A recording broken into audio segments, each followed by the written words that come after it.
Muy buenas noches tengan todos ustedes y sean bienvenidos a una nueva edición de nuestros diálogos tributarios. Es el número 28 y vamos a hablar sobre el enfoque del Pilar 1 de la OECD y la perspectiva de la ONU vinculada a la economía digital.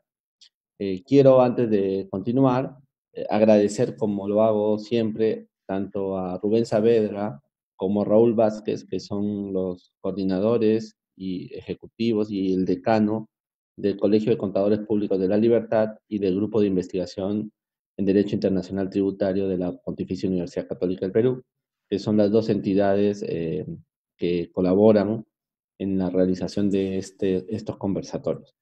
Hoy voy a tener con nosotros, o vamos a tener con nosotros a Gabriel Sullivan. Es una extraordinaria persona. Yo tuve la oportunidad de conocerlo en Trujillo hace un par de años atrás. Fuimos invitados por Rubén Saavedra a un evento, si recuerdo bien, en una jornada de sus alumnos en la universidad, y ahí nos conocimos más. Gabriel es argentino, vive en Buenos Aires, como todo, no sé si eres porteño, ya nos contará. Tiene además dos lindas bebés, o dos niñas ya, Victoria y Bárbara. Él es contador público y licenciado de Economía por la Universidad de Buenos Aires y estudió en el International Tax Program de la Universidad de Harvard, que es uno de los programas interesantes que tenía la Universidad de Harvard en su momento y que formó a varios de los grandes tributaristas en América Latina. Es inspector, trabaja en materia de precio de transferencia en el ámbito de la Dirección de Fiscalización de Grandes Contribuyentes Nacionales de la Administración Federal de Ingresos Públicos, la AFIP de la República Argentina, y ha desempeñado en esa función tareas de diversos tipos y áreas técnicas. Ha sido jefe de la División de Acuerdos y Convenios Internacionales en algún momento. Es docente también, entiendo, Gabriel. Ha sido coautor y tutor de varias comisiones en modalidad presencial y virtual de un curso que tiene la Dirección de Capacitación de la AFIP llamado Intercambio Internacional de Información a los fines tributarios. Y también ejerció la docencia en las asignaturas de Finanzas Públicas y Economía Internacional en la Universidad de la Marina Mercante de Buenos Aires. También ha trabajado y colaborado mucho con el CIAT, ha sido coautor de cursos sobre intercambio de información y a partir del año 2015 ha sido tutor del mismo. Entonces tenemos aquí a un extraordinario tributarista, una mejor persona y un gran amigo. Querido Gabriel, bienvenido al programa y me gustaría conocer tus palabras iniciales. Bueno, muchísimas gracias, Luis. Muy amable por tu referencia y por tus palabras. Muchísimas gracias por la invitación. Muchísimas gracias, por supuesto, al Colegio de Contadores Públicos de la Libertad Muy agradecido, la verdad, muy agradecido. He tenido, como dijiste vos, el placer de haber estado allá en Trujillo y la verdad tengo un recuerdo extraordinario. Así que para mí es un gusto estar en este espacio. La verdad, les agradezco muchísimo. Bien, muchas gracias, querido Gabriel. Entonces empezamos, si te parece, con algunas ideas. Te propongo conversar en torno a tres bloques de temas, a ver si te gusta un poco lo que te quiero proponer. Quisiera hablar un poco sobre un tema introductorio, porque nuestro público no es necesariamente especializado en la materia tributaria, aunque la mayoría lo es. Me gustaría que se conocieran las dos vertientes de estructuración de los sistemas, digamos, o de las técnicas o tecnologías de la tributación internacional en el mundo, que serían el papel que tienen las Naciones Unidas, la ONU, y el papel que tiene la OECD. Eso te propondría como una primera idea general. Luego me gustaría que hiciéramos un caminito rápido por cómo ha sido la visión histórica sobre cross-border taxation en el mundo, cómo han sido las posiciones de los BRICS, de los países desarrollados y cómo está la situación hoy día en la pandemia. Y en ese marco también empezar a ver el gravamen como tercer bloque de la economía digital, una idea sobre cómo están funcionando los países latinoamericanos, los países europeos y otros países, y luego desarrollar y abocarnos al pilar 1 de la OECD y al artículo 12b de la ONU que ha aparecido. ¿Te parece bien, Gabriel, tomar Perfecto, eso? perfecto, como no sé. Muy bien, entonces te propondría empezar hablando un poco, ¿cuál es para ti la principal diferencia que encuentras entre el modelo, digamos así, de intervención de las Naciones Unidas en la materia tributaria en relación a la manera como interviene la OECD en la historia, también en materia tributaria? ¿Cuál es la diferencia? ¿Cuáles son los parecidos? ¿De qué estamos hablando? ¿Te referís a la economía digital en particular? No, me refería por ahora sobre lo general, sobre la construcción de los dos modelos de convenios, pero sí, efectivamente, podríamos también abordar desde ya, si te parece, la economía digital. Bueno, evidentemente son dos ámbitos distintos, ¿no? La OCDE, en su gran mayoría, son países ya desarrollados, con niveles de informalidad, salvo algunas excepciones, niveles de informalidad en su economía bastante bajos comparado con el resto del mundo. Mientras que la ONU tiene este comité de expertos tributarios donde hay representantes de países centrales, pero también hay representantes de países en desarrollo. Entonces, lógicamente, los criterios de la ONU tratan de ser un poco más equilibrados entre los intereses de cada uno de los grupos de países, ¿no?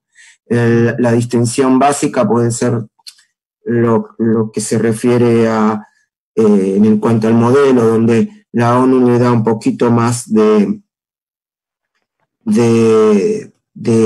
espacio a lo que se refiere la potestad tributaria de la fuente, ¿no? Pero, y yendo al caso particular de la economía digital, la diferencia es astronómica, por decir así. Porque, ¿qué pasa? Nosotros tenemos dos proyectos, el de la ONU y el de la OECD. La ONU, acá el gran tema es cuál es la base imponible que puede... Primero, los dos tienen algo en común muy importante, que tanto el modelo de la ONU como el de la OECD reconocen la potestad tributaria del Estado en la jurisdicción marcada. Eso es algo nuevo y eso es algo que digamos que ya hay consenso internacional. ¿En cuanto a qué? Decir, no hay presencia física. Un servicio, un bien, se vende por internet a una jurisdicción donde no hay absolutamente presencia física. Esa jurisdicción en la cual se consume ese servicio va a tener potestad tributaria para gravar las ganancias. Ese es un acuerdo importante, es decir, ahí hay un punto en común. Nosotros estamos acostumbrados al principio de la residencia, al principio de la fuente, quizás al de la nacionalidad, pero nunca a la potestad tributaria que tiene el estado de la jurisdicción marcada. Entonces, con esto de la economía digital, donde ya la presencia física muchas veces está ausente, recibimos un servicio, vos decías que, bueno, dentro del auditorio hay gente que sabe más, o que está más en el tema, por decir así. Bueno, un servicio de streaming de películas se brinda desde los Estados Unidos. Yo pago con mi tarjeta de crédito, me lo descuentan en dólares, me los cobran, y resulta que la empresa que obtiene la ganancia porque se consume ese servicio en el Perú no paga tributos en el Perú. Eso cambió. Ahora dicen, bueno, aunque no haya presencia física, el mercado peruano le otorga potestad tributaria al Estado del Perú para cobrar sobre las ganancias que está obteniendo ese servicio de streaming, esa empresa, por las películas, supongamos, los servicios de películas que brinda en el Perú. Hay un acuerdo entre los dos, entre la ONU y la OCDE. Ahora, la diferencia astronómica esta que decíamos, ¿dónde está? La cuantificación de la base imponible. Es decir, cómo se cuantifica la base imponible. En el sistema de la OCDE, la base imponible que se le comparte o que se le reconoce, mejor dicho, al estado de la jurisdicción marcado es una ganancia residual. Es decir, la compañía, supongamos esta compañía que estaba en Estados Unidos, obtiene ganancias, y lo que trata de hacer la OCDE es decir, bueno, a ver, ¿cuál sería la ganancia habitual que obtendría esta empresa en un marco de normas de precios de transferencia? Es decir, supongamos que la empresa, ¿cuáles son las ganancias que en una actividad normal una empresa obtendría por la actividad que está realizando esta empresa de Estados Unidos? El excedente que yo tenga sobre esa ganancia, la misma OCDE la denomina ganancia residual. Eso es lo que se le va a asignar a la jurisdicción marcada. Es decir, pero encima el proyecto de la OCDE no es que asigna el 100% de esa ganancia residual. Supongamos que se acuerde, porque todavía eso está en discusión, que se acuerde que la rentabilidad que se puede reconocer como habitual en base a estos estudios sea del 10%. Si la empresa obtiene un 12% de rentabilidad, bueno, ese 2% va a ser la ganancia residual. Ese 2% es el que se va a asignar a las jurisdicciones marcadas. Pero no se va a asignar la totalidad de ese 2%, sino que la OCDE realiza una partición y dice, de esto se va a asignar un porcentaje. Por ejemplo, la OCDE, que tampoco está definido cuál va a ser, pero en el documento de la OCDE hay un ejemplo, y como ejemplo da como renta habitual un porcentaje del 10%, ¿no? Y sobre la renta residual le asigna un 20% de esa renta residual en la que distribuye entre las jurisdicciones marcadas. Ese, someramente, es el esquema de la OCDE. Luego vamos a volver sobre ese esquema, pero continúa, por favor. Querías hablar de la ONU. ¿Cómo sería el de la ONU? El de la ONU no hace esa segmentación. El de la ONU reconoce toda la renta que obtenga esa empresa en la jurisdicción marcada, toda la renta, el 100% va a ser base imponible para el estado de la jurisdicción marcada. ¿Cómo hace la distribución también? Porque tienen un sistema de distribución distinta, pero lo que lo que hace la ONU es, dice, ¿cuánto es la rentabilidad de esta empresa, de este grupo multinacional? Usa el estado contable consolidado y dice, supongamos la rentabilidad es del 12%. Bueno, 10% es habitual, 2% es residual.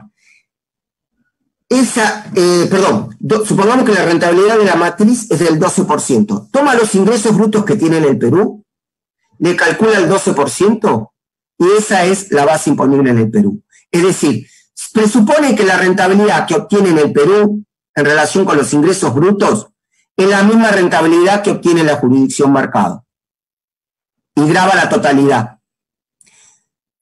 Entonces, me parece que esa es una diferencia clave. O sea, digámoslo así, todavía, incluso en la óptica con la que se aborda la tributación de la economía digital, vemos una diferencia porque uno está queriendo conservar la tributación en el país de la residencia y el otro está queriendo utilizar o distribuir más riqueza al país de la fuente, en este caso para el país del consumo, por ponerle un nombre. ¿De acuerdo? Exacto, tal cual, tal cual. Muy bien. Retrocedamos un poquito para preguntarte lo siguiente.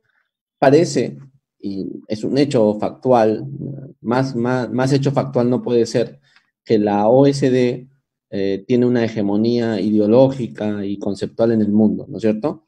En relación al proyecto de la ONU. Toda esta idea del proyecto anti-BEPS es muy fuerte en términos académicos y además en términos de política institucional. ¿Por qué crees que ocurrió eso?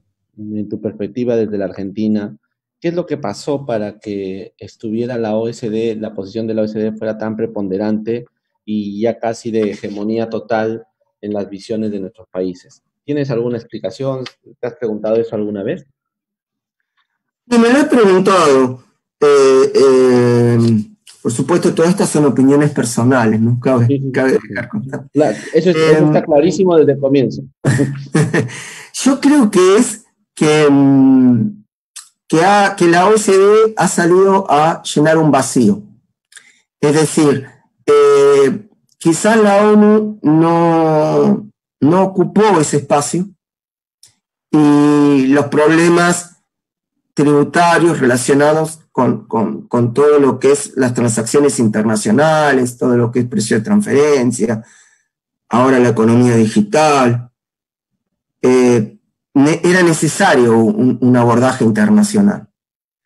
E incluso desde el punto de vista de la evasión, es decir, yo creo que la OCDE empieza a tomar más protagonismo con el uso tan extendido de las jurisdicciones de baja y nula tributación. Ahí es cuando la OCDE sale a tener un protagonismo internacional. Pero, ¿por qué? Porque los países desarrollados estaban experimentando una evasión muy alta a través de las jurisdicciones estas de baja nula tributación, antes conocidas como paraísos fiscales. Ahora bien, la OCDE es un grupo de 35 países, cuando en el mundo hay casi 190 países. Entonces, si se quería combatir un fenómeno que era global, no era suficiente la coordinación entre los 35 países de la OCDE, por más que los mismos sean países muy poderosos desde el punto de vista económico.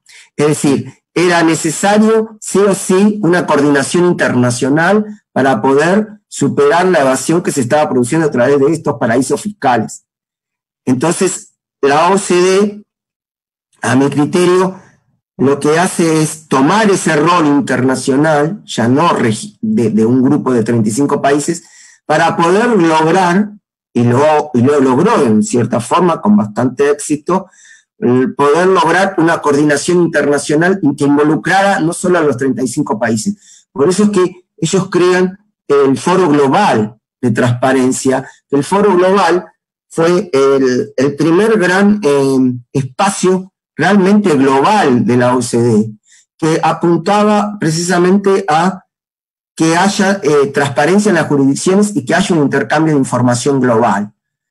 Y lo logran, porque el acuerdo multilateral de asistencia administrativa, que es un acuerdo donde es impresionante la cantidad de países que ya se han adherido, es un trabajo de la OECD y y está funcionando incluso en lo que se refiere, en el marco de ese acuerdo multilateral, se están llevando a cabo los intercambios automáticos de información de cuentas bancarias.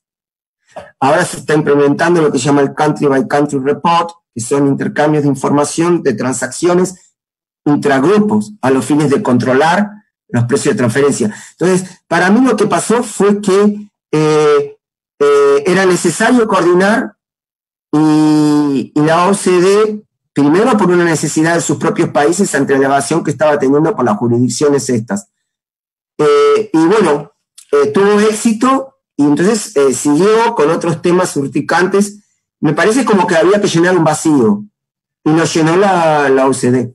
Creó lo que se llama los Inclusive Framework, que son espacios de 180 países, o sea, los 35 de la OCDE más todo el resto del mundo, para discutir y tratar estos temas.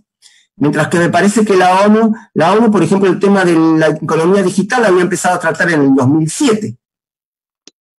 Pero recién ahora, en junio del 2020, saca una propuesta sólida, que es este artículo, esta modificación del CDI. ¿Por qué sale? Yo entiendo que sale, ¿por qué sale la OCDE o la ONU ahora? Yo entiendo que la ONU sale porque se percibe cierto estancamiento en la propuesta de la OECD. Más que nada a partir del momento que Estados Unidos dice que se abstiene de seguir participando por el momento en las discusiones del Pilar 1. Cuando Estados Unidos anuncia eso, inmediatamente aparece la ONU con su proyecto. Como que la ONU ha aparecido porque aparentemente está complicada la negociación en el marco de la OCDE. Correcto, está bien. Te quería contar que hay un profesor americano que es Stephen Dean, no sé si lo has leído en algún momento, tiene una idea muy interesante, ha logrado, en mi perspectiva, plantearnos esto de manera sencilla, el problema de la OCDE, ¿no? Él dice, lo voy a citar, históricamente la discusión, dice él, toma de decisiones y elaboración de normas concernientes a la tributación de operaciones transfronterizas ha sido exclusivamente o hegemónicamente desarrollada por los Estados Unidos y la Unión Europea. Dice él, ¿no? Tan es así que se puede concluir que los Estados Unidos tomaron la iniciativa, la OECD y sus miembros llegaron a un compromiso y el resto del mundo siguió el proyecto de la OECD, ¿no? Sobre la base de la residencia. Y utilizaron normas y principios que clasificaban y asignaban a través de un menú fijo de formas de ingresos de transfronterizos, dividendos, intereses, regalías o rentas empresariales y creaban reglas de desempate, ¿no es cierto? Entonces estructuraron todo eso a partir de esa lógica. Les funcionó muy bien para reducir las cargas de los contribuyentes. Eso es invaluable en términos generales para el efecto de la globalización. Se eliminó la doble imposición jurídica, se garantizó en algún sentido un sesgo a favor de los contribuyentes mundiales, y si el Estado asignaba a la propiedad un elemento del ingreso no lo reclamaba, ¿no es cierto? No había problemas ni reclamos frente a eso. Pero en un momento esto empezó a fallar, porque fue construido, tú te acuerdas que seguramente te contaban a ti ahí en Harvard, la famosa idea de los números clausus, ¿no es cierto? Todo estaba clasificadito y de pronto aparecieron unas nuevas cosas que ya no podrían estar en esa clasificación, ¿no? Y ahí entraban el tema de las regalías, empezaron por ahí, me imagino, ¿no? Y luego vino la economía digital. La Unión Europea trató de resolver el problema y la OECD nos planteó BEPS y luego el Pilar 1 y 2, que como tú has explicado, finalmente está a mitad de juicio, ¿no? Entonces, la pregunta que yo quería hacerte en torno a esta historia que te estoy contando es, en tu perspectiva, ¿cuál es la razón de fondo por la cual Estados Unidos se opone al proyecto de BEPS, siendo él quien patrocinó toda esta historia? ¿Por qué no liderarlo? ¿Por qué ellos decidieron no liderar este proyecto? ¿Cómo ves esto? Bueno, es una pregunta que uno puede ver una apreciación desde fuera, ¿no? Pero lógicamente no sé qué estará en la mente de los que desarrollan las políticas en Estados Unidos. Yo te lo decía además porque... sí. No, te decía por la carta de Steve Sí, sí, sí, sí, secretario del sí, Tesoro, sí, ¿no? Que le sí, sí, dice sí, le dice a los países europeos, miren, nosotros los ciudadanos americanos y el gobierno americano mm, no va a tolerar un modelo de tributación que no se base en el gran concepto que teníamos de residencia sí, y fuente, en los términos sí, antiguos, ¿no?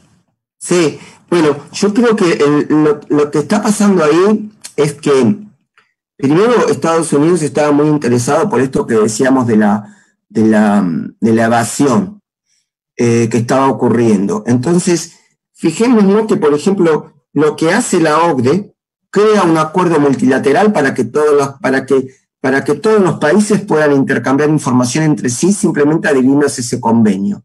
No es necesario un acuerdo país por país. Estados Unidos se adhiere, pero nunca ratificó su Congreso. Es decir, desde el 2012, desde el 2012 que está el proyecto de adherirse al convenio multilateral en el Parlamento norteamericano. Es decir, ya hace 8 años, es decir, como tú dices, Estados Unidos impulsó esto y ha tenido efectos positivos porque, ¿qué pasa? Salvo Estados Unidos, una gran cantidad de países se han adherido al intercambio internacional de información. Y eso ha permitido controlar la evasión a nivel internacional muchísimo. Y el intercambio internacional de información funciona muy bien en las fiscalizaciones. Ahora, Estados Unidos no lo ha ratificado. Entonces, Estados Unidos no está dentro de ese compromiso. Pero el impulso que Estados Unidos dio sirvió para que muchos países se comprometan con ese intercambio y se logre contener la evasión en el contexto internacional. Entonces, si bien no termina adhiriéndose, Estados Unidos y el mundo en general se ha beneficiado con esa iniciativa. Eso con lo que se refiere a intercambio de información. Y lo que se refiere al pilar 1, que es lo que vos mencionás recién, es decir, para que la gente no esté en claro, el pilar 1 de la OECD es precisamente la propuesta de la OECD de cómo asignar la base imponible a las jurisdicciones marcadas, cómo cuantificar la ganancia en cada jurisdicción donde tienen marcado las operaciones digitales. Estados Unidos se aparta, no dice el por qué, pero entiendo que es porque Estados Unidos pierde con el Pilar 1. Esa es la realidad, vamos a ser prácticos. Es decir, porque con el principio de residencia, todas las grandes o muchísimas empresas digitales tienen sus casas matrices y su residencia en los Estados Unidos. Muchos de estos servicios que nosotros contratamos y todos los servicios, pensemos en las redes sociales, ¿no? Que a uno por ahí en alguna red social le parece que es gratis, pero no, la red social usa información de uno y de todos los consumidores para evaluar mercados, vender esa información para hacer marketing. Es decir, la sede de esas empresas están en Estados Unidos, tributan por el principio de la residencia. Entonces ahora se le va y se le dice a Estados Unidos, mira, parte de esa renta que tributan los Estados Unidos va a tributar en las jurisdicciones marcadas. Es una renta residual, pero no deja de ser una renta que se extrae de la base imponible de los Estados Unidos. Entonces, yo creo que algo de eso debe haber en la razón por la cual Estados Unidos se retira por lo menos momentáneamente, de continuar con las conversaciones del Pilar 1. El problema está en que si se retira Estados Unidos, que es el principal proveedor de servicios digitales, carecería de fuerza la medida. Porque ¿qué sentido tiene que haya 180 países, o por decir algo, 80 países que se ponen de acuerdo, pero si la principal fuente de renta está en los Estados Unidos? Es decir, si yo no logro que Estados Unidos sea parte de esto, va a ser poco en relación a lo que es las rentas a nivel global de estas compañías, va a ser poco lo que va a poder ser distribuido, ¿no? Ya, estoy de acuerdo contigo en esto, en términos, o sea, queda claro que si Estados Unidos no está en el proceso, va a ser más difícil llegar a un acuerdo por lo que tú acabas de decir. Y si tú miras el caso de América, pensemos un poquito en América Latina, luego iremos a Europa, ¿no? En América Latina se fueron estableciendo reglas para tratar de gravar con impuesto a las ganancias a las actividades de la economía digital, ¿no? El Perú es un ejemplo. El Perú introdujo un gravamen antes del periodo BEPS y luego estuvo Uruguay, estuvo Chile, estuvo Argentina también, que tenía un proyecto, según yo recuerdo, sobre esta materia. Muy bien, Sí, en todos esos casos hay una idea de tratar de buscar un nexo a la fuente, ¿no es cierto? Una idea sobre la fuente. Eh, Eso se ha discutido luego en la OECD, ha habido todo un problema, ¿no? Y yo quería empezar preguntándote por ese punto, ¿no? La residencia en la jurisdicción del mercado del destinatario del servicio, el cliente, ¿podría considerarse como un nexo suficiente para que los ingresos del vendedor digital o proveedor del servicio caigan dentro de los poderes fiscales de esa jurisdicción? Y si esto a tu consideración sería el criterio que más nos convendría a nosotros los países en vías de desarrollo. Y luego te pregunto una cosa más todavía, ¿no? Si las sí. administraciones tributarias, tú que las conoces también en América Latina, están en condiciones de poder implementar y rastrear un tipo de base imponible como la que se plantea con este criterio, ¿no? ¿Cómo ves tú esta cuestión? Bueno, el tema de la residencia del consumidor, en cierta forma, tiene relación con la potestad tributaria del Estado de la jurisdicción marcado. Es decir, eh, lo que se está buscando es precisamente que, que se grave en donde está el consumidor. Si el consumidor es residente en ese estado y se va a grabar en ese estado, incluso el proyecto de la ONU prevé casos en que haya intermediación, pero en última instancia el consumo del bien sea en otra jurisdicción distinta al intermediario. Esa va a ser la jurisdicción que tiene potestad tributaria. Lo que tú dices de lo que buscan las legislaciones de gravar donde resida el consumidor en la práctica es atender a gravar las ganancias donde se consume, que es el criterio de la potestad tributaria esta nueva que ya casi no se discute, que tiene que existir. O sea, tú dirías que ya la discusión lógica está ganada. Ahora, la pregunta es, En la teoría está ganada, pero bueno, hay que convencer a Estados Unidos. ok, bueno, todo depende de Porque, cómo se vote porque, porque precisamente el criterio se llama criterio unificado también al Pilar 1, porque uno de los tres criterios que se unificó dentro de eso era el criterio del Reino Unido. Y el Reino Unido apuntaba a eso, al consumo, al mercado, como que el mercado daba derecho, la existencia de un mercado y obtención de ganancias en un consumo, a través del consumo, daba derecho no solo a una tributación al consumo, como puede ser el del IVA, sino a las ganancias que derivaban de ese consumo. Entonces, digamos que, pero bueno, si uno se pone a analizar un poco, primero a mí me parece totalmente lógico eso, de que la jurisdicción marcada tenga potestad. Ahora, ¿por qué también los países europeos la rescatan a esta potestad tributaria? Y bueno, porque ellos ahora están experimentando que compañías fuera de Europa, que tienen sus headquarters, su residencia fuera de Europa, están obteniendo cuantiosas ganancias en Europa y no están dejando impuestos en Europa. Entonces Europa dice, rescata este criterio de potestad y dice, bueno, las jurisdicciones tienen derecho a gravar. No sé qué pasaría si Europa tuviese una situación parecida a la de Estados Unidos, donde serían mucho más las rentas que obtienen sus propias digitales que las que de las que terceras empresas obtienen en Europa. Ahora, ¿tú crees que ya en las administraciones tributarias de América Latina están en posibilidad de gestionar o implementar un tributo como lo que estamos empezando a hacer, o no lo ves todavía? La propuesta de la OCDE es terriblemente compleja, pero y lo que hay que aclarar es que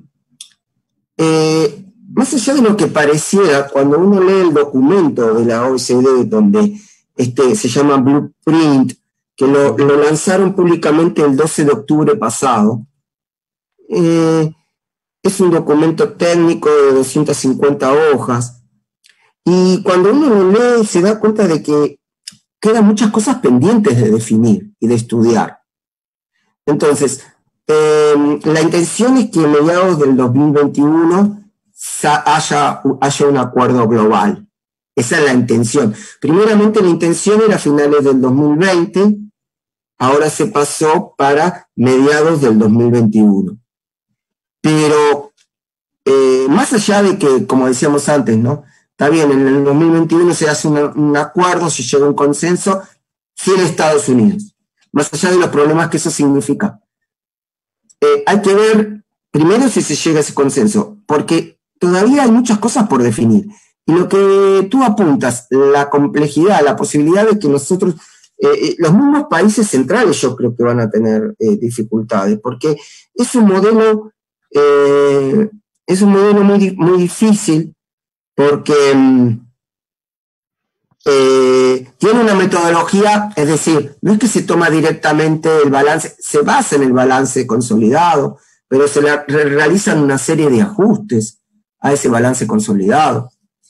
Los países van a tener que descansar en la administración tributaria o en el estado donde se encuentran las empresas residentes.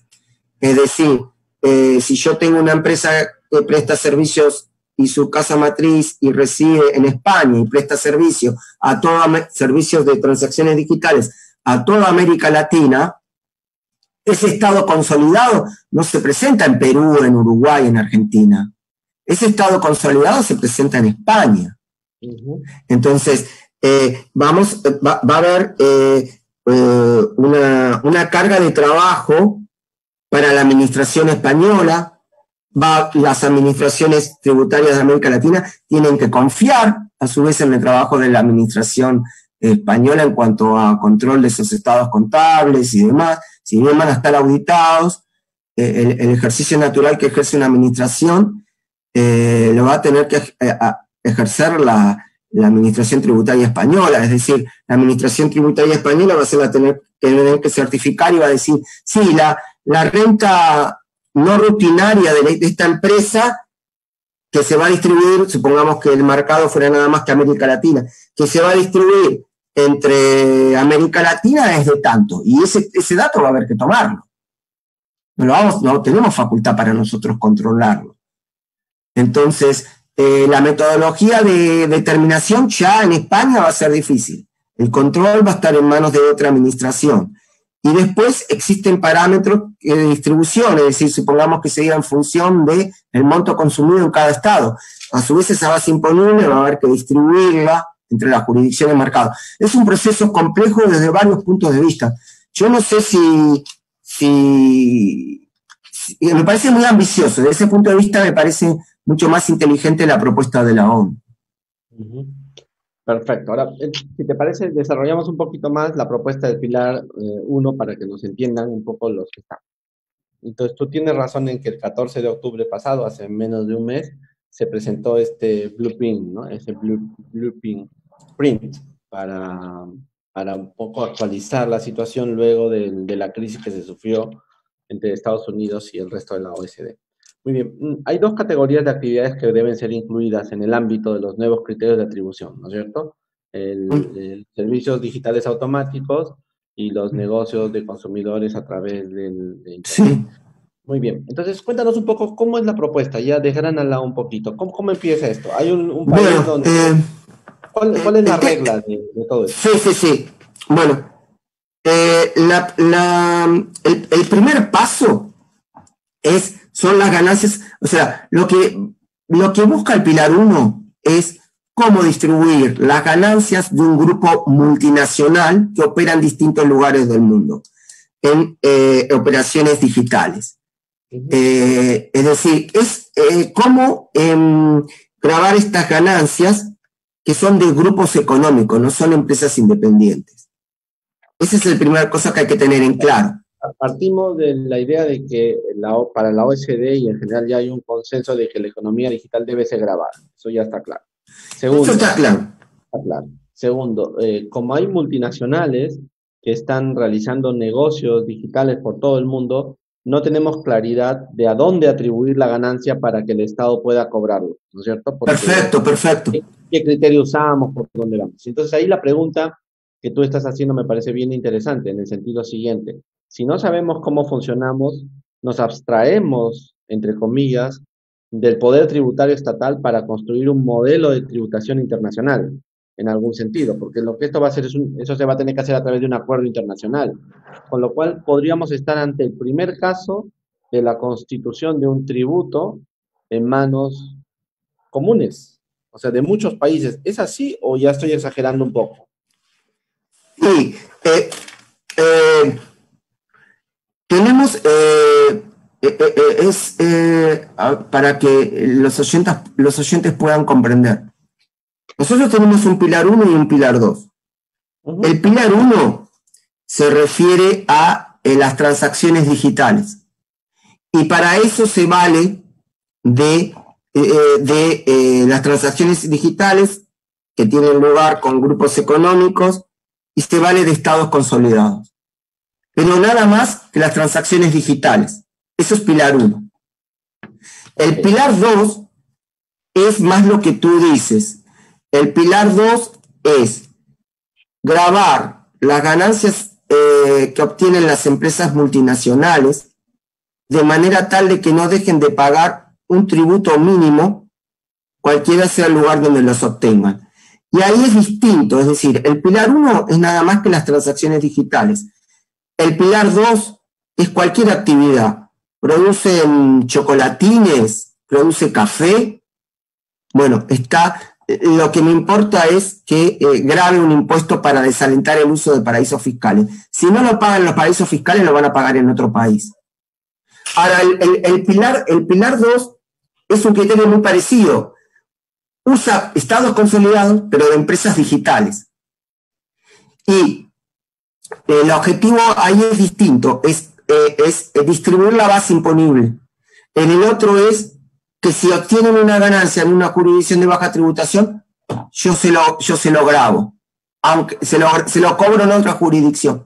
Son, si bien están relacionados, ¿por qué? Porque los dos usan estados consolidados. La ONU también usa estados consolidados. Es decir, digamos que se usan estados consolidados para llegar a establecer bases imponibles locales, en el caso de la ONU y en el caso del pilar 1. Ahora, el pilar 2 se usa estados consolidados para buscar lo que vos decís, un impuesto global. Es difícil por ahí es difícil de entender, pero una cosa es el pilar 1 y la ONU, y otra cosa es el pilar 2. El pilar 2 es lo que vos decís. Sí. El pilar 2 es lo que tú dices. Sí. Sí, o sea, capaz no me dejé entender. En el pilar 1 tenemos que, para las empresas digitales, las transnacionales digitales, tú tienes que localizar un lugar donde ellas van a determinar la base imponible, ¿correcto? Y luego vas a asignar a cada uno de los países donde se consumió un porcentaje de esa ganancia residual, ¿no es cierto? Exacto.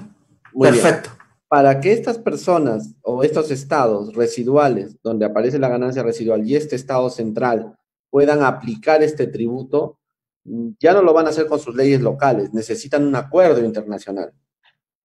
Exacto. Una regla internacional. Muy bien. Entonces, en algún sentido, el acuerdo internacional al que van a llegar no es un acuerdo para distribuirse potestades solamente, sino es un acuerdo para decidir quién va a determinar el impuesto y quién va a colectar el impuesto en el nombre de los demás. ¿O no? Claro, no, perfecto, está clarísimo. Sí, es así. La forma de... Sí. Estamos ante un primer tributo, digamos, construido más allá de los propios acuerdos de competencia entre los países o acuerdos de limitación de poder. Ahora vamos a construir un tributo y en el cual todos tienen que participar, porque si, como tú dices, falla alguien importante, ya no funciona esto, ¿no es cierto? Esto es así, ¿estoy comprendiéndolo bien? Sí, está bien. Y has marcado además una diferencia importante entre lo que es el modelo ONU y lo que es el modelo OECD. Porque el modelo de la OECD implica un acuerdo, como tú has dicho, un acuerdo internacional. Es decir, es preciso que todos los países digan estamos de acuerdo con el Pilar 1. En cambio, la propuesta de la OCDE es distinta. La propuesta de la ONU es distinta en ese sentido. Correcto. La propuesta de la ONU te dice, nosotros proponemos es solucionar esto simplemente agregando un artículo al modelo de convenio de la ONU. Entonces, los países por sí van a acordar incorporar o no ese artículo. Es algo más bilateral.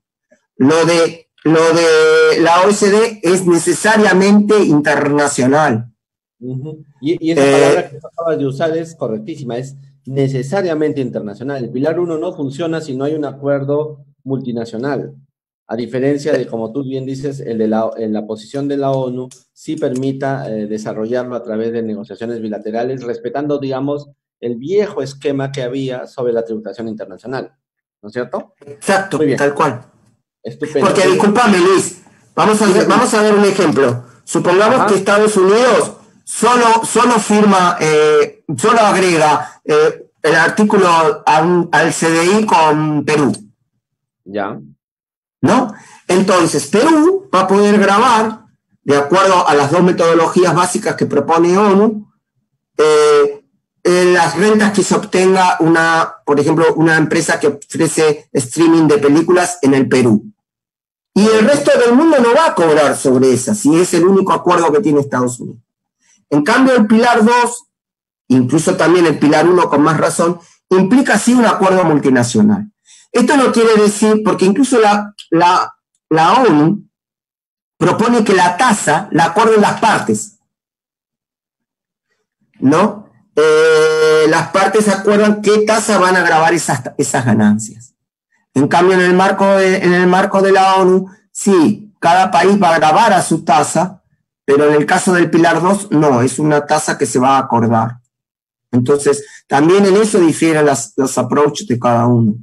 Perfecto. Entonces, vamos al Pilar 1 nuevamente. Entonces, tú dices, tenemos una regla de asignación de cuál es el país donde se domicilia la entidad, o sea, la entidad transnacional. ¿Cuál es la regla ahí? ¿Qué regla se ha llegado en ese punto? Bueno, el primer paso es decir, bueno, supongamos, tengo una empresa multinacional que reside en un país y presta servicios digitales al resto del mundo.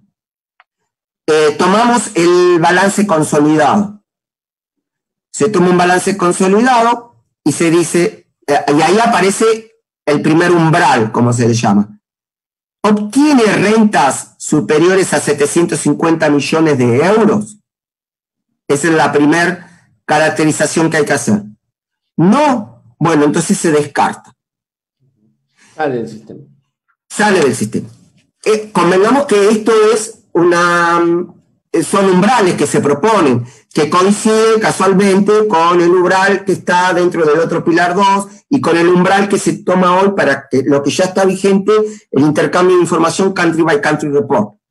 Para las transacciones estas, intercambio de información para transacciones intragrupos, para fiscalizar precios de transferencia, también el umbral son 750 millones de euros anuales de renta. Una vez que se decide, bueno, esta empresa está incluida porque obtiene esa renta, se pasa al segundo paso. El segundo paso, ¿cuál es?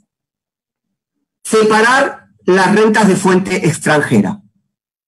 Es decir, hay una empresa en un país que presta servicios digitales en terceros y dice, bueno, vos obtenés esta renta mayor a 750 millones, ¿cuánto es de fuente extranjera? Porque vamos a un caso extremo. Yo tengo una empresa multinacional que obtiene más de 750 millones de euros y resulta que de fuente extranjera solamente es 20 millones de euros. Entonces vamos a implementar todo un sistema complejo cuando en realidad después la distribución de esos 20 millones de euros entre 30 jurisdicciones por ahí no justifica todo el esfuerzo administrativo que implica cobrar, fiscalizar y demás, ¿no? Entonces, el segundo paso es decir, bueno, ¿cuánto obtiene de fuente extranjera? Ese es un umbral que tienen que definir. Acuérdense que habíamos dicho que había muchos aspectos que todavía estaban pendientes. Una vez que antes de ir a ese umbral, quería preguntarte sobre los estados consolidados y aprovechar que tú eres un extraordinario contador y economista. ¿Cómo ves tú esta idea de que consolides estados? ¿Sobre base de qué modelo contable vas a consolidar tus estados financieros? Gracias por el comentario, pero las normas los documentos ya los prevén. Dice que son estados contables consolidados de acuerdo a las NIF, ¿no? De acuerdo a las NIF. Las NIF son las normas contables de referencia, pero no quiere decir que una jurisdicción no pueda estar utilizando otras normas contables. En la medida en que no generen diferencias significativas con las NIF, que son las de referencia, van a ser aceptadas. Pero, de hecho, ya los mismos documentos ejemplifica, dice, por ejemplo, las GAPs de Japón, las de Estados Unidos, las de Australia, las de Corea del Sur, esas son aceptadas porque se consideran que no incurren en diferencias significativas cuando tienen que determinar el resultado contable consolidado con las NIF. Correcto, y eso quería llegar. Si la mayoría de empresas de la economía digital son americanas, en teoría usan los US GAAP. Claro. Correcto. Por lo tanto, la estructura de medición no van a ser las NIF, sino van a ser, la consolidación se va a hacer en US GAAP, ¿no es cierto? Con lo cual, ahí también yo creo que va a haber si es que ocurre la unificación con los Estados Unidos va a discutir el tema de cómo consolidar los estados financieros. Porque él va a querer que se usen las US GAAP, me imagino, ¿no es cierto? Aunque como tú dices, puede ser que no hayan elementos fundamentales para diferenciar una de otra situación. ¿Correcto? Claro. Bueno, pero los mismos documentos, el mismo documento de la OCDE, y en ese sentido la ONU también es muy similar, aceptan las GAPs de Estados Unidos. Porque precisamente lo que se está buscando es, imaginemos, ¿no?, que si encima los países que usan normas distintas que las NIF tengan que adecuar sus estados contables a las NIF cuando no hay una diferencia significativa que lo justifica. Sería todavía agregarle más complejidad a lo que ya de por sí es complejo. Entonces, tratan de... A eso quería llegar, justamente, a eso quería llegar, que sería agregarle complejidad. Ahora, yo encuentro otro problema, no sé si, Gabriel, tú lo has visto ahí. En los Estados Unidos, el impuesto a la renta se basa en una regla jurídica, o sea, es un impuesto a la renta sobre base dual. En cambio, en España, en varios otros países, el impuesto a la renta es único, porque partes de la base contable, ¿no es cierto?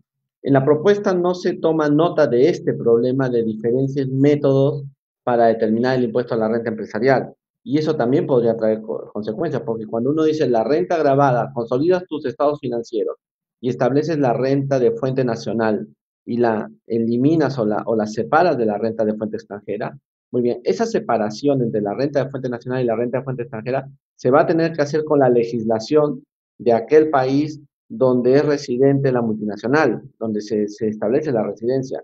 Y no necesariamente su manera de determinar el impuesto a la renta y qué es renta de fuente extranjera o renta de fuente nacional es la misma que otros países, ¿no es cierto? Y sobre eso todavía no se ha acabado de explicitar en ese documento cuál es la solución. ¿Te parece mi perspectiva razonable o crees que estoy un poco fuera de la perspectiva que se está planteando? No, lo tuyo es válido y son dudas que surgen en el marco de la propuesta.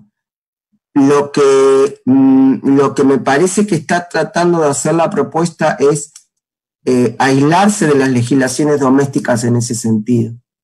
Es decir, ni siquiera me baso en leyes tributarias, me baso en estados contables y parto de ahí. Entonces, es como que, por eso, lógicamente, no solo se va a requerir un acuerdo multinacional, sino que se va a requerir que después cada Estado, ¿no es cierto?, apruebe eso. Porque pensemos que el SUNAT, por ejemplo, va a tener que, si tiene supongamos que el SUNAT tiene una casa matriz y que presta y que tiene sucursales en Chile, Colombia y Argentina. El SUNAT va a tener que cobrar un impuesto sobre una base imponible determinada en base a un estado contable. No va a tener que recurrir a las leyes domésticas que le aplica al resto de los contribuyentes. Pero claro, ahí falla el concepto de renta de fuente extranjera o renta de fuente nacional, porque ese no es un concepto contable, ¿no es cierto? La contabilidad consolidada no usa esos conceptos. No. La contabilidad es nada más que a los fines contables, a los fines de determinar ganancias.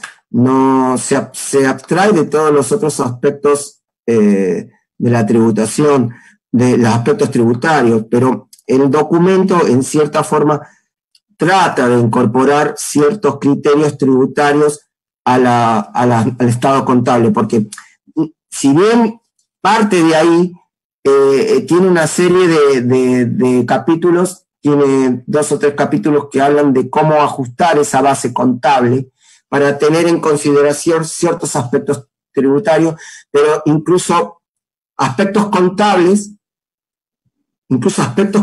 que pueden afectar la tributación, porque por ejemplo, si hay una empresa que tiene una pérdida, no es que esa pérdida y al año siguiente obtiene ganancias. Un grupo tiene pérdidas y al año siguiente obtiene ganancias. Entonces, lo que hace el pilar, para la contabilidad, punto, el año 2 obtuvo ganancias. Si aplicáramos así, liso y llano, decíamos, bueno, el año 1 paga impuesto, el año 2 no paga impuesto. Pero toma ciertos criterios de lo tributario, porque ¿qué hace? Permite a los fines de determinar la ganancia contable alcanzada, permite el traslado de esas rentas de esas pérdidas a ejercicios futuros. Entonces, es básicamente contable, pero tiene incorporado ciertos criterios tributarios donde analiza la posibilidad de que, bueno, la empresa hay que analizarla de una manera plurianual, tiene también incorporados conceptos de prescripciones, tiene incorporado determinadas cosas que hacen a lo tributario, pero básicamente es contable. Es contable y es la forma que han encontrado porque si no sería muy complejo. Correcto, está bien. Entonces hemos pasado ya la primera cuestión, hemos encontrado algunos problemas y aprecio mucho tu claridad conceptual sobre esto. Ahora pasemos a lo siguiente, donde yo te interrumpí. Tú estabas hablando de que se diferencia la renta de fuente nacional de la renta de fuente extranjera. ¿Y qué pasa luego? Bueno, si esa renta de fuente extranjera supera un determinado umbral, bueno, entonces lo que se hace ahí es, se le aplica el porcentaje de lo que se entiende sería una renta rutinaria, ¿no? Siempre a nivel global. ¿Cómo van a determinar esta renta rutinaria? Va a ser un porcentaje que se van a poner de acuerdo a los países en el marco del Pilar 1. Pero van a partir de análisis que tienen que ver con los análisis que se realizan en el marco de un estudio de precio de transferencia. Es decir, tener en cuenta activos, riesgos y funciones. Lo que pasa es que va a variar porque como va a variar, también va a haber ciertas variaciones entre una actividad y otra. Por eso también ahí radica la complejidad, ¿no? Pero supongamos que los ejemplos hablan de un 10%. ¿Cómo determinaron ese 10%? Y bueno, la verdad que no surge claramente del documento. No se tiene claro, ¿no es cierto? No claro. Hay claridad por eso. Ya, perfecto. Y una vez que tú determinas la base imponible, la ganancia residual de fuente extranjera, una vez que tú determinas eso, no se toma el 100% de eso. Se aplica un nuevo porcentaje, ¿no? ¿Por qué se aplica un nuevo porcentaje? Porque se considera que hay activos que, si bien es una ganancia no rutinaria, está ligado con activos y capital de la jurisdicción residente.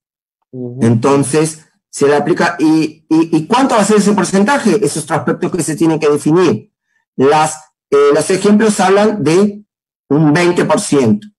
Entonces, supongamos, tú tienes una rentabilidad del 12%,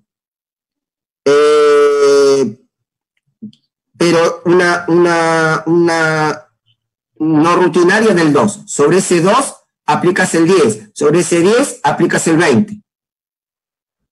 Y eso es lo que vos vas a distribuir entre las jurisdicciones marcadas. Y cada jurisdicción lo va a gravar a la tasa que considere que tiene, la tasa doméstica. Pero es una porcentaje de un porcentaje de un porcentaje, ¿no? Okay.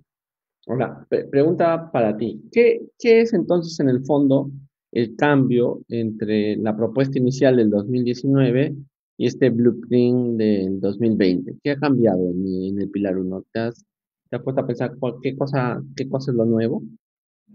Sí, básicamente es la misma estructura, pero han cambiado algunos criterios en cuanto a cómo ajustar ese resultado contable. Lo que decíamos esto de carry forward, es decir, transferir al futuro, por ejemplo, pérdidas, ¿no es cierto? Pero la estructura sigue siendo básicamente la misma, es decir, lo que hablamos recién es lo que es lo esencial. Pero también hay otro impuesto. Este es el impuesto quizás el más importante, que se llama monto A. Pero después hay lo que se llama un monto B. El monto B es cuando ya hay cierta presencia física en la actividad digital. Y si no hay presencia física, hay una actividad de marketing. Entonces, lo que hablamos recién es lo que se llama el monto A, que es lo más importante. Después van a escuchar que hay un monto B, que es también sobre bases de criterios de precios de transferencia. Supongamos, ahora tenemos una empresa que vende, supongamos una empresa en España que vende productos en el Perú. Y tiene en el Perú supongamos una distribuidora o bien tiene una sede que hace marketing, que hace publicidad. Okay. Entonces, en Perú se va a asignar un monto B, que es otra base imponible, adicional a la otra que describimos recién. Y para eso se van a usar criterios de precio de transferencia para decir, a ver, cuánto de las ganancias que obtiene en el Perú esta empresa se deben a las operaciones de marketing o de distribución que realiza la empresa en el Perú. Eso es lo que se denomina un monto B. Ahí también se va a establecer un criterio de atribución de ganancia porcentual en base a precios de transferencia, en base a análisis de precios de transferencia sobre actividades de marketing y distribución, pero eso tampoco no está establecido.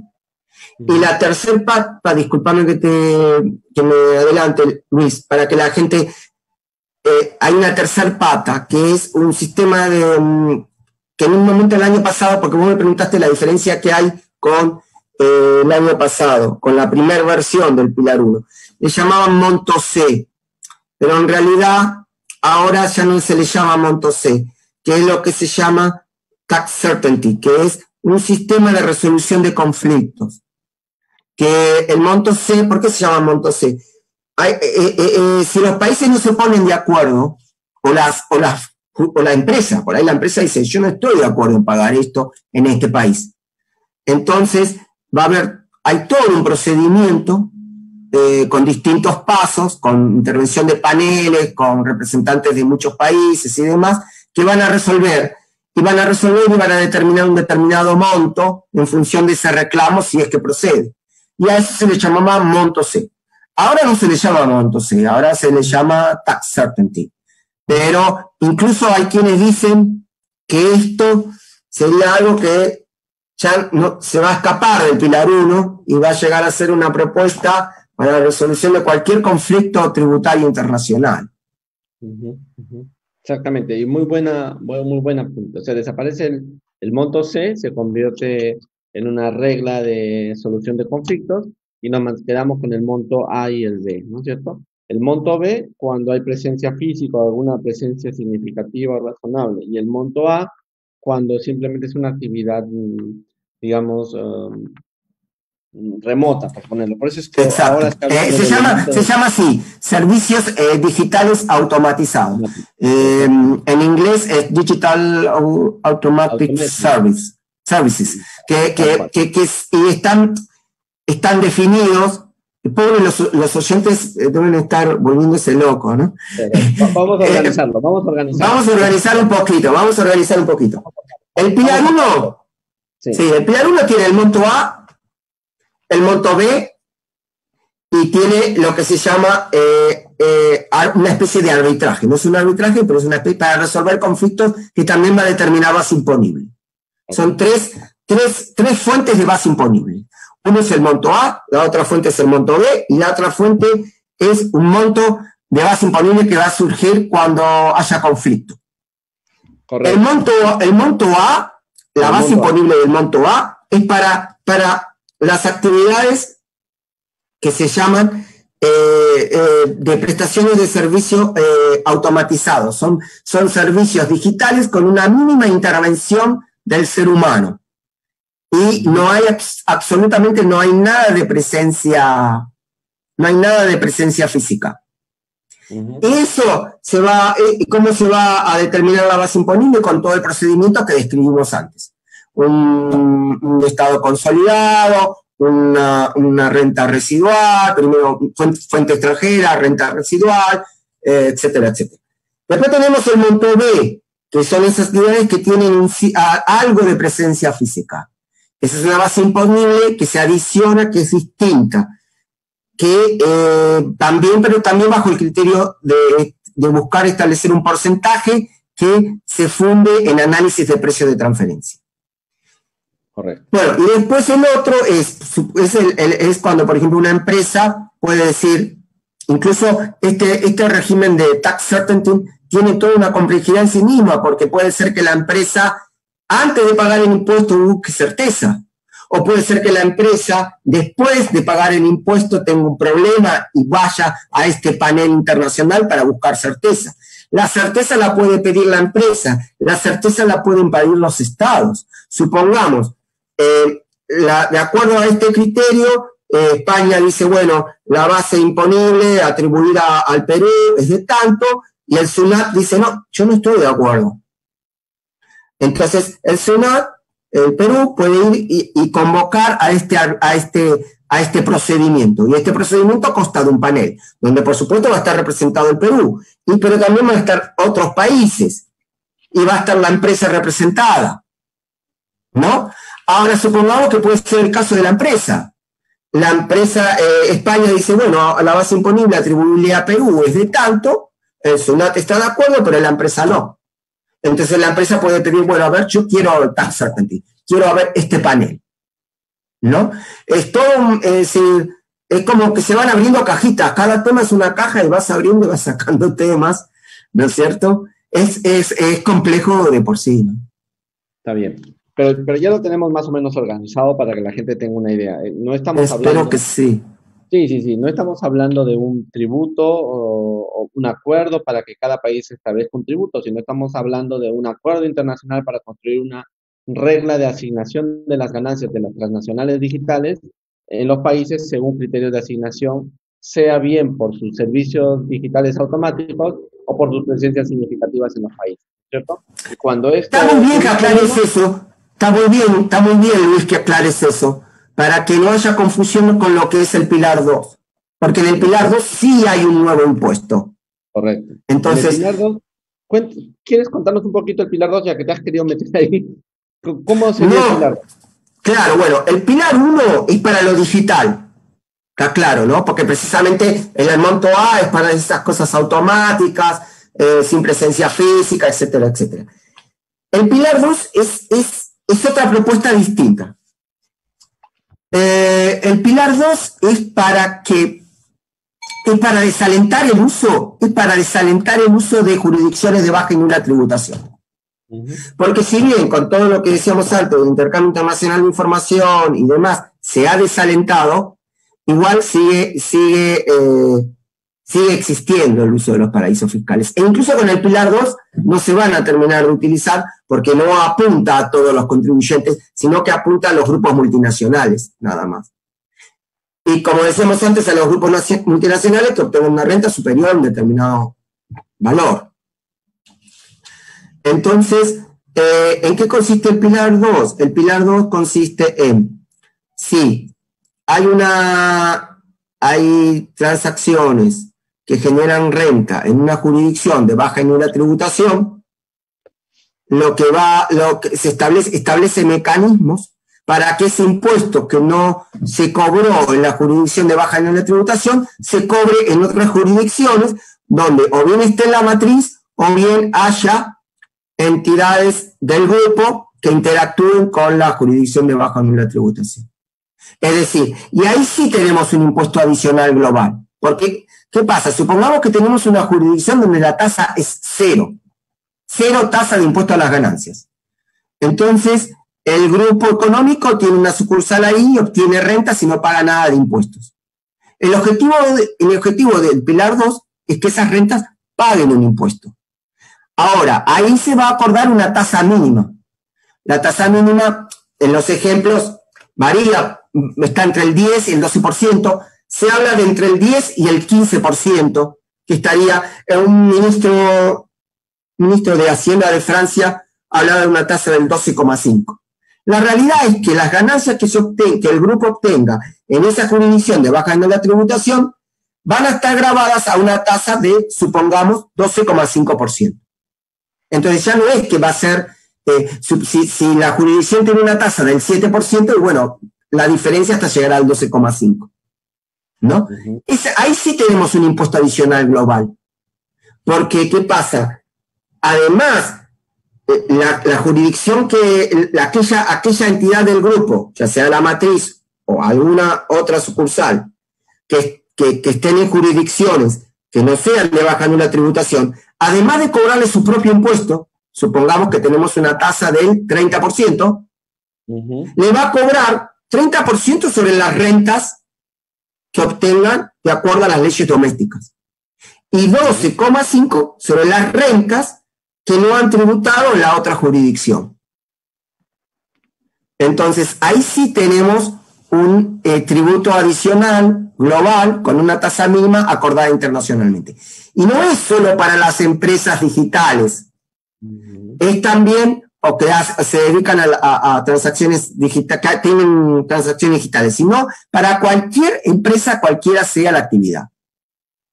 Entonces, se llama Pilar 2 y el otro Pilar 1, porque el Pilar 2 al principio era una propuesta dentro de lo que era lo digital, pero ahora ya tiene entidad propia y es para cualquier grupo multinacional que tenga ganancias superiores a 350 millones. O sea, como vos lo aclaraste muy bien, el Pilar 1 es para las rentas de transacciones digitales de estas grandes compañías.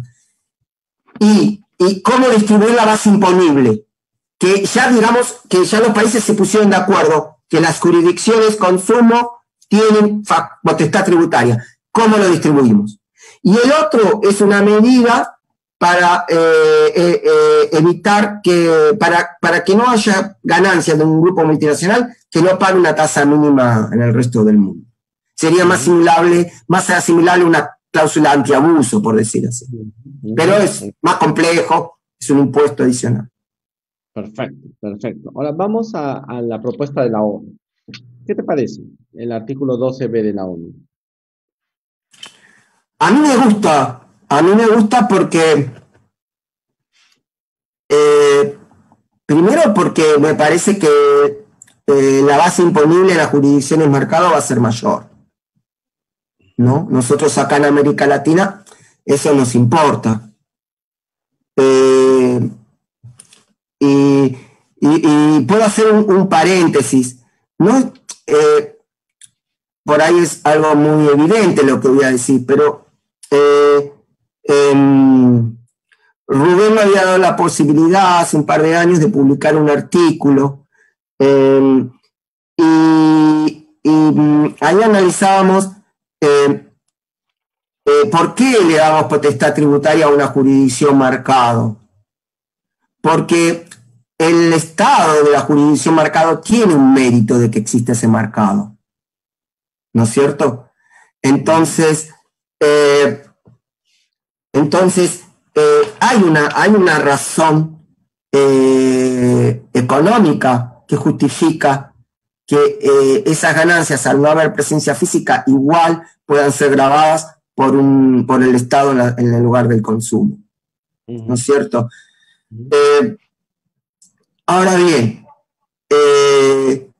lo que hace la ONU es también reconocer la potestad tributaria del Estado, de la jurisdicción mercado, pero no hace toda esta segmentación en cuanto a valor residual y no, sino que la ONU tiene dos propuestas. Una propuesta de la ONU la vamos a entender muy fácilmente. La primera propuesta de la ONU es una retención en la fuente, lisa y llana, ¿no? Donde tiene una presunción de ganancia neta donde dice que el 30% de los pagos brutos que se realicen a la otra jurisdicción van a poder estar sujetos por la jurisdicción donde se originan esos ingresos. Es decir, es la mecánica clásica de los CDI, donde la atribución, donde el estado de residencia tiene el derecho en gravar esas rentas, pero le reconoce al estado de donde se originan los ingresos a gravarlo en un porcentaje que es el 30% de los ingresos brutos, a una tasa que acuerden las partes del convenio. Es decir, es una solución típica de un CDI. Ahora, esa es la solución, la primera solución que propone la ONU. La segunda solución, que no es solución, dentro del mismo artículo se establecen los dos approaches. El segundo es una opción del contribuyente. ¿En qué sentido? Supongamos que el contribuyente considera que no le conviene esa forma de tributar, entonces lo que busca la ONU es algo que una forma de determinar razonablemente la base imponible de la empresa. Es decir, acá lo otro eran pagos de ingresos brutos que se le hacía una retención. Ahora le dice, bueno, mire, usted tiene la opción, contribuyente, de pagar sobre una base imponible, es decir, una renta neta en el Perú. Entonces, ¿cómo se hace? Es un mecanismo mucho más simple que el de la OCDE. Se recurre también, como decíamos antes, a los estados contables consolidados, ¿no? Es decir, cada vez estamos en esto que vamos a tener que confiar en las otras administraciones tributarias, ¿no? Confiar más en nuestros primos los contadores que hacen los balances, en los estudios contables que los auditan, porque como decíamos, nos apartamos mucho de normas específicas de la tributación. Pero, ¿qué le dice? Lo que dice la ONU dice así: ¿cuánto es la rentabilidad que obtiene el grupo en el mundo, de acuerdo a sus estados contables consolidados? Entonces, supongamos que de esos estados contables consolidados dice la rentabilidad que obtiene es el 12% sobre los ingresos que obtiene la matriz. Entonces dice, bueno, muy bien, usted en el Perú se originan 100 millones de dólares, por dar un ejemplo, 100 millones de dólares hacia el exterior, bueno, 12 millones de dólares es ganancia neta de fuente peruana. No sé si me seguís, Luis. Aplico el ratio de rentabilidad que tiene el grupo a nivel global sobre sus ingresos brutos, los aplico a los ingresos brutos que se originaron en el Perú. Correcto. Y ahí el Perú, ahí lo que se aplica es la tasa general del impuesto a la renta que rige en el Perú. Así lo dice el convenio. Es decir, esa sería una forma de presumir una ganancia neta en la jurisdicción marcado, alcanzada por la tasa general a la que están alcanzadas todas las otras personas jurídicas o empresas que hayan en la jurisdicción. Uh-huh. Eso queda a opción del contribuyente. Es un régimen más simple, no es fácil, porque también recurrimos a estados contables y demás, pero es mucho más simple. O sea, en el fondo lo que la ONU está queriendo es determinar dos reglas. La regla por la cual le permiten al estado de la fuente, que sería el usuario del servicio, poder grabar. Pero luego construyen una regla de determinación de la base imponible sobre una serie de parámetros. A eso te está refiriendo Gabriel, ¿no es cierto? Sí, el de los parámetros, sí. Es decir, uno es, el de los parámetros es opcional para el contribuyente. Es decir, si esta empresa paga, supongamos, por decir algo, 100 millones de dólares al exterior, y resulta que de esos 100 millones de dólares, el 30%, es decir, 30 millones, se presume que es ganancia neta, así, lisa y llana. Y sobre eso se aplica la tasa que las partes acordaron aplicar. Ese sería, como por decir así, correcto, el régimen general de la ONU. Si la empresa no le gusta, porque dice, no, si yo aplico la tasa que acordaron en el CDI al 30% de los pagos que yo realizo al exterior, no me parece demasiado. Entonces dice, bueno, a ver, vamos a tratar de ser más justos buscando una presunción de una ganancia neta. Ya no me baso en los ingresos brutos, que son los pagos que se originan en el Perú. Me baso, pero el punto inicial es el ratio de rentabilidad que obtiene el grupo a nivel global sobre los ingresos globales. Supongamos que el grupo obtiene 1.000 millones de dólares de ventas. 100 se originan en el Perú. Y tiene como decíamos antes, una rentabilidad, ganancia neta sobre ingresos brutos del 12%. Entonces dicen, bueno, esa rentabilidad, ese ratio de rentabilidad que obtiene el grupo a nivel global, todo el grupo como uno solo, también se replica en el Perú, o en cada uno de los países en donde opera la empresa, el grupo. Entonces dice, bueno, 12% sobre los ingresos brutos que la empresa obtiene en el Perú son ganancia neta de fuente peruana. Y sobre eso aplico la tasa del impuesto que rige en el Perú. Correcto. Buenísimo. Y una pregunta, Gabriel, ya que hemos podido mostrar las dos ideas. Tú ya me dijiste cuál es tu preferencia. Tu preferencia es el modelo de la ONU, no tengo la menor duda. Pero... Sí, porque me parece que la base imponible va a ser mayor. Me parece además que es mucho más simple de aplicar, porque simplemente ahí el Perú le informaría, la EAT de Perú le informaría al SUNAT y diría, mira, la rentabilidad de este grupo es del 12%. Entonces el SUNAT dice, bueno, a ver cuánta plata se giró, cuántos fueron los ingresos brutos por el streaming que se brinda desde España. Bueno, fueron, no sé, cualquier cantidad de monto, le aplica el 12% y sobre eso aplica la tasa de la renta de la legislación peruana, supongamos que sea el 29%, le aplico el 29% sobre el 12% de los ingresos que se remiten. Esa sería, me parece que es una forma, teniendo en cuenta, es decir, tiene cierta razonabilidad, no va a ser preciso, porque por ahí la rentabilidad en el Perú es mayor que en otros lugares, o puede ser menor. no va a ser preciso, pero hay que buscar una forma de simplificación y que tenga cierta razonabilidad. Y además yo creo que este modelo o esta idea va a calzar muy bien ya con los avances de las legislaciones latinoamericanas grabando con impuesto a las ganancias a las operaciones digitales, ¿no es cierto? O sea, porque el pilar uno es un modelo que va a tener que hacer reconstruir todo el sistema. ¿Cómo te atreves a decir cómo ha ido el asunto con Uruguay? ¿Tienes alguna data? Y si esto, o el impuesto que han hecho los uruguayos, o todavía no tienes una idea Vos de sabés que no tengo idea cómo les ha ido. ya. Y por qué en Eh, Argentina no se llegó a legislar sobre esta materia? bueno, lo que pasa es que en Argentina lo que tenemos son impuestos al consumo, básicamente, pero en realidad la mecánica termina siendo la misma. ¿En qué sentido?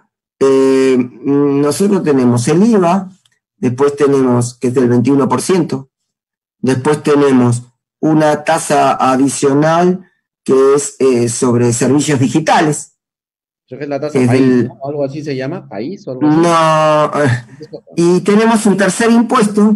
Ya, eso sí. El tema es así. A Tenemos ver. el impuesto del IVA. Es decir, cuando uno paga un servicio que le presta una empresa digital, supongamos un servicio de streaming de película, Ujú. a mí me lo cobran en la tarjeta de crédito, ¿no?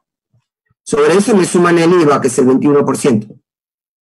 Sobre eso me suman el impuesto a los servicios digitales. Y a los fines de, como tenemos un problema de divisas, los dólares son muy escasos, entonces cuando uno realiza gastos en dólares, supongamos una persona va afuera y con la tarjeta de crédito, no sé, compra una billetera, por decir algo. Ese gasto en dólares tiene también un impuesto adicional del 35%. Y en el servicio digital, como es un gasto en dólares, entra en la generalidad de eso. Entonces tenemos una serie de impuestos pero el tema, ¿dónde está? El tema está que tanto la retención en la fuente, yo le puedo poner como título impuesto a la renta, le puedo poner como título IVA, pero en definitiva no dejan de ser percepciones o retenciones en la fuente que el proveedor del servicio, si tiene la posibilidad de trasladarlo, lo va a trasladar. Entonces, en definitiva, más este tipo de servicios que son bastante oligopólicos, no tienen mucha competencia, de a poco van apareciendo. Pero, entonces, eso lo que hace es que cuando se implementa un impuesto, lo que hace la empresa dice, bueno, yo te lo traslado al consumidor. Eso no solo ocurre en Argentina, ocurre en Francia, por ejemplo, Francia ya ha dicho, vamos a cobrar un impuesto del 3%, lo aprobó el año pasado, creo que empieza a aplicarse ahora a partir del 1 de enero del 21. Un impuesto del 3% sobre los pagos brutos de servicios digitales. ¿Qué dijo una empresa? Y bien lo aprobó el Parlamento francés al mes y medio, dijo, nosotros ese impuesto se lo trasladamos al consumidor francés. En definitiva, digamos que el peso de la carga tributaria, llamémoslo como se llame, siendo un impuesto sobre, lo termina soportando la economía del país en cuestión, los consumidores, todo depende de la elasticidad precio de ese producto. Pero por eso que si vamos a un sistema ideal, muy ideal, y bueno, tendríamos que determinar el impuesto en las ganancias de la empresa matriz, en la casa matriz, y que se recauden ahí, y desde el país donde está el residente se distribuya el impuesto a las ganancias, por decir algo, ¿no?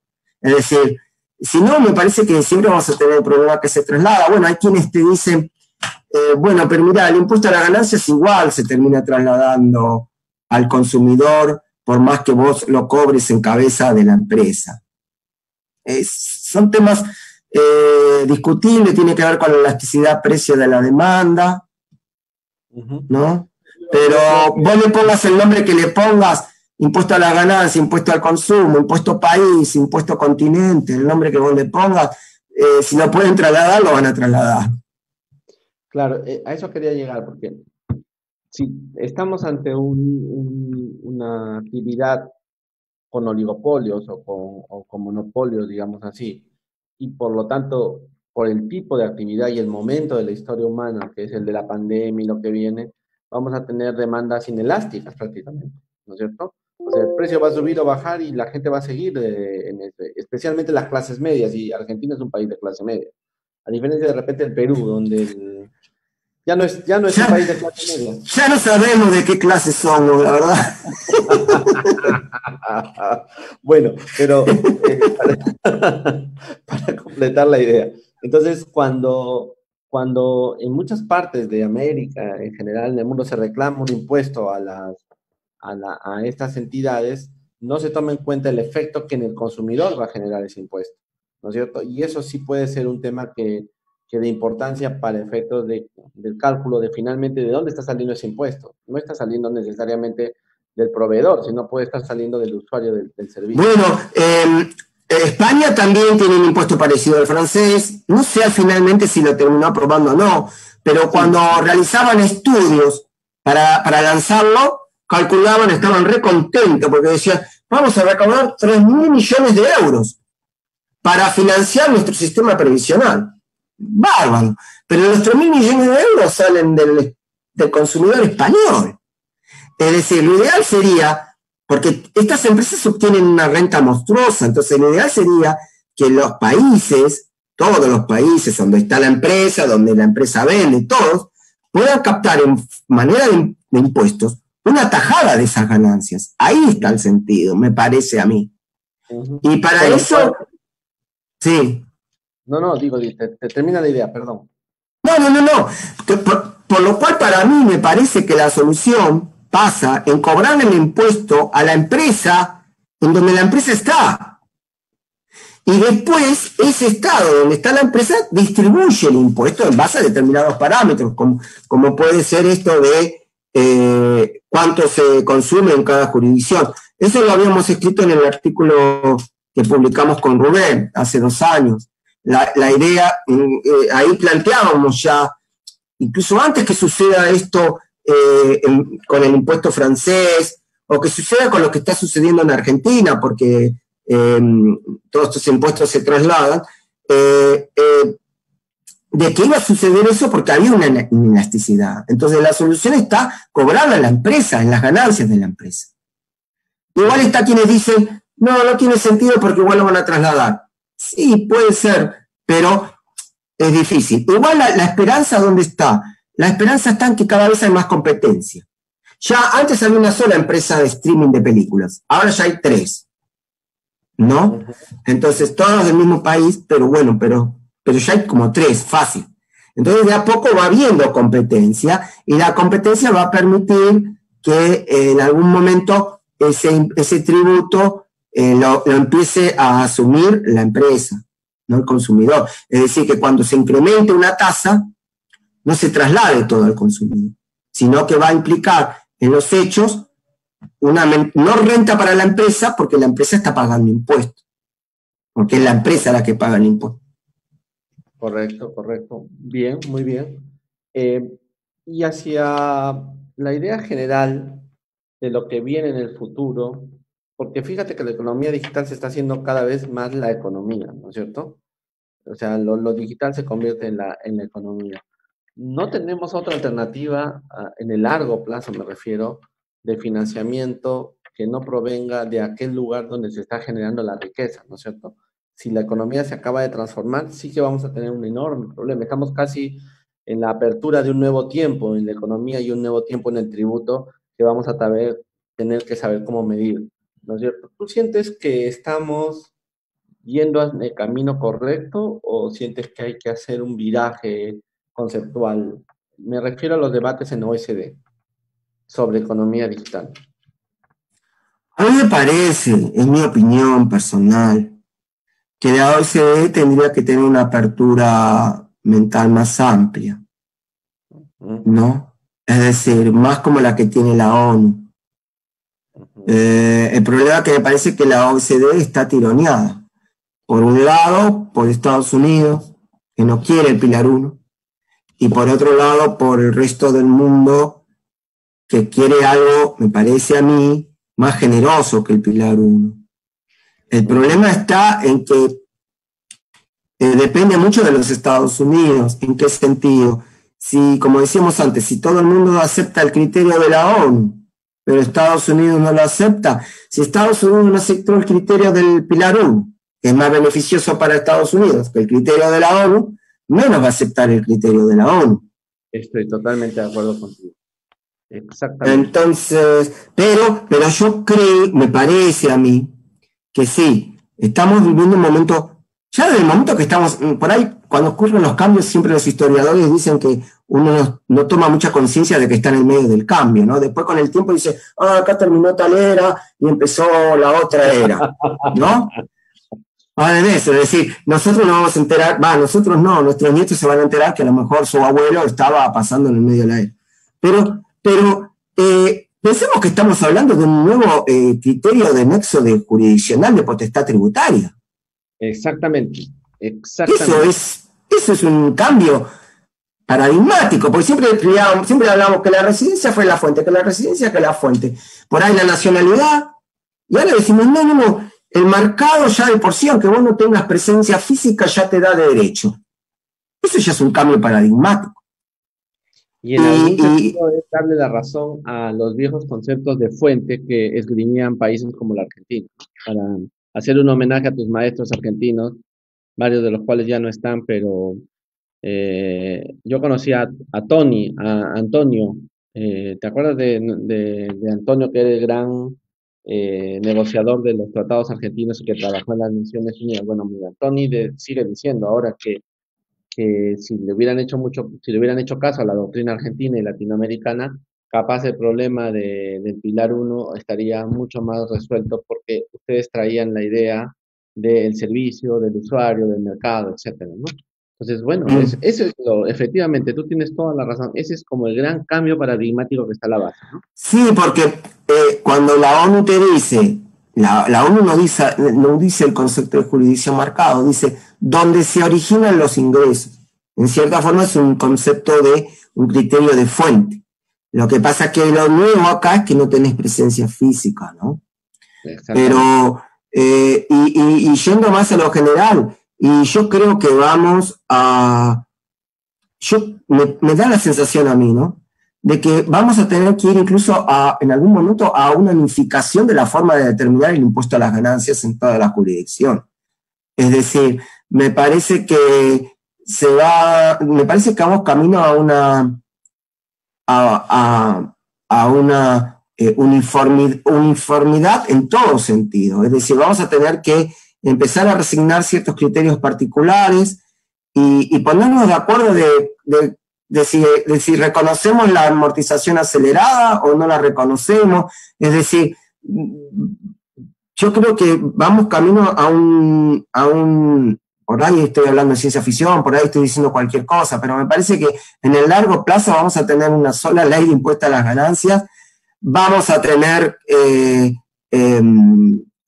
trabajar con bases imponibles globales, y vaya uno a saber, alguno por ahí dijo hasta un organismo tributario internacional, qué sé yo, pero es evidente que estamos en la muestra de que empecemos a recurrir a estados consolidados, la muestra de que nos tengamos que poner de acuerdo ya no con el CDI. Me parece que estamos yendo a una tributación totalmente distinta porque el mundo, la realidad económica lo impone. Con lo cual, posiblemente las nociones de derecho tributario van a cambiar también, porque el derecho tributario ha estado muy incardinado en la idea de soberanía estatal, ¿no es cierto?, y de cada estado. Si globalizamos, si unificamos, de pronto vamos a empezar a hablar de un derecho tributario ya global, en algún sentido.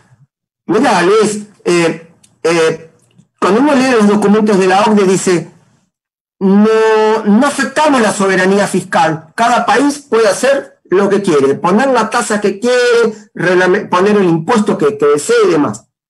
Pero cuando vos ves el Pilar 2 te dice, por un lado, uno puede poner la tasa que quiere, pero si la ponen menos que la tasa que la tasa que se acuerde internacionalmente, pues supongamos el 12,5, y ningún país va a poner una tasa menos del 12,5. En definitiva, es una forma indirecta de imponer una tasa mínima, porque si hay una jurisdicción de baja tributación que dice, bueno, yo quiero poner una tasa del 5% para atraer inversiones o lo que sea, y resulta que después se pone una tasa del 12,5, entonces dice, bueno, pero si la ganancia que se obtiene acá la va a cobrar otro país, para eso pongo yo la tasa del 12,5.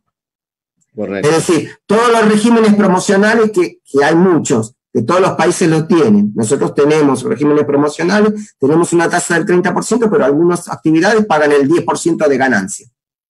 Si me ponen una tasa uniforme internacional del 12,5 y me obligan a mí a subir la tasa del 10 al 12,5, porque yo pongo esa tasa para beneficiar una actividad, pero en realidad la actividad no se beneficia porque termina pagándose 2,5 adicional en otro país. Está bien, se beneficiará con respecto a la tasa general, pero me obligan a mí, en cierta forma, a subir la tasa al 12,5. Entonces, ¿hasta qué punto? Es decir, es como todo, es decir, la soberanía existe, pero cada vez me parece que estamos en un mundo más integrado. Estoy de acuerdo contigo. Mira, Gabriel, como yo ya te había advertido, ha pasado 1 hora y 40 minutos y yo no lo he sentido, no sé si tú lo habrás sentido, pero en Argentina ya deben ser casi las 11 de la noche. Entonces... Son las 11 menos 20, pero es viernes. No se puede salir, algo sí, pero estamos bastante todavía en cuarentena. Se está levantando, justo hoy se está levantando. Por eso, entonces, yo quería, en primer lugar, agradecerte, pero pedirte tus palabras finales a título de resumen, de conclusiones de lo que hemos conversado tan interesantemente. Bueno, lo que yo quiero pedir disculpas porque a lo mejor cuando hice alguna exposición fui y volví, ¿no? Pero como fue una charla tan amena, uno a veces no se da cuenta y va y vuelve.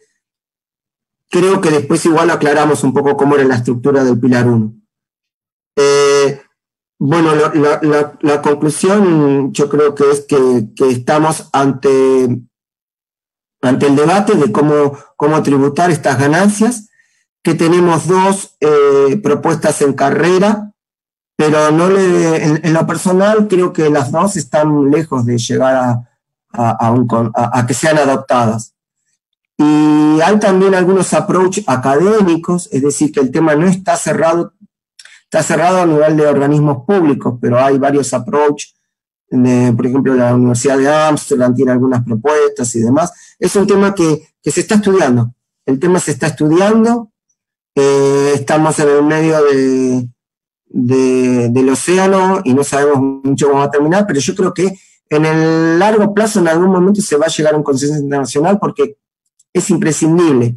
Es imprescindible no solo para los estados, es imprescindible para el mundo empresario, porque el mundo empresario necesita saber cuánto tiene que pagar de impuestos en cada jurisdicción, y eso es fundamental para las inversiones, para el funcionamiento de la economía, del comercio, de todo. Yo creo que se va a llegar, no sé si se va a llegar al mediado del año que viene, como se pretende, pero yo creo que se va a llegar. Después que estamos en un momento de cambios paradigmáticos, y bueno, también es verdad. Querido Gabriel, yo quiero agradecerte enormemente. La verdad es que le he pasado muy bien. Eres un extraordinario académico, yo ya lo tenía muy claro desde que te escuché la primera vez, y me ha parecido muy interesante tu reflexión en los 4 sentidos en los que le hemos desarrollado, ¿no? La comparativa entre lo que pasa con la OSD y la ONU, tu perspectiva de cómo va a venir el futuro, tu idea sobre la relación entre los impuestos al consumo y los impuestos a las ganancias, que no nos fijemos mucho, y luego ese apunte tan delicioso que has hecho sobre cómo el derecho tributario va a empezar a cambiar y a globalizarse de alguna manera, ¿no? Y el elemento que tú has planteado sobre que te comprometo ya a hablar en otro momento y te vuelvo a comprometer a una siguiente reunión para conversar sobre la base del impuesto a las ganancias. Yo creo que ahí tienes tú mucho que aportar sobre cómo sería esa base del impuesto a las ganancias. ¿Una base jurídica o ya nos pasamos directamente de una base contable y unificamos completamente? Y también te provoco a ver si las NIF son la fuente en tu perspectiva o si habría que ir a un modelo un poquito más regulado. Muchísimas gracias, querido amigo, por No, todo. gracias, muchísimas gracias a ustedes. Realmente siento un afecto muy grande.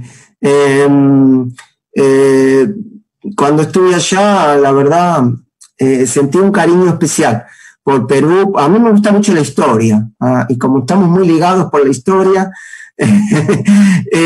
y la calidez de la gente, la verdad que en Rubén encontré un amigo y ahora en vos, Luis, encuentro otro amigo. Así que un abrazo muy grande. Pido de nuevo disculpas a la audiencia por alguna desorganización de mi Has parte estado brillante, Gabriel, has estado brillante. y le Muchas mando gracias. un abrazo a cada uno de los colegas. Y muchísimas gracias por tenerme en cuenta para una futura invitación. Realmente te agradezco de corazón. No, no hay manera de lograrlo sino comprometiéndote públicamente. Y yo te acuerdas que cuando estábamos Gracias. ahí en Trujillo hablamos de San Martín, ¿no? Y yo te contaba la importancia que tuvo y tiene de San Martín en el imaginario peruano, porque es una especie de padre fundador para nosotros, porque fue Claro, sí, sí. el que nos acompañó y se liberó del poder y se fue para dejarnos avanzar. Entonces, tenemos un enorme cariño a la Argentina, yo Sí. especialmente, y ya te he sumado a mis grandes amigos tributaristas argentinos. Muchísimas gracias y un enorme abrazo. Cuídate mucho, por favor. Hasta la próxima. Adiós. Cuídate mucho. Gracias, Luis. Gracias a todos. Gracias a todos ustedes también por estar con nosotros. Yo sé que varios de ustedes nos van a ver en diferido en este sábado y este domingo y los voy a invitar al DT 29 donde vamos a continuar hablando un poco sobre la propuesta de la ONU, pero ahora desde la perspectiva de los mexicanos. Ya nos vemos entonces. Chao, Gabriel. Un abrazo Gracias, fuerte. Luis. Un abrazo enorme.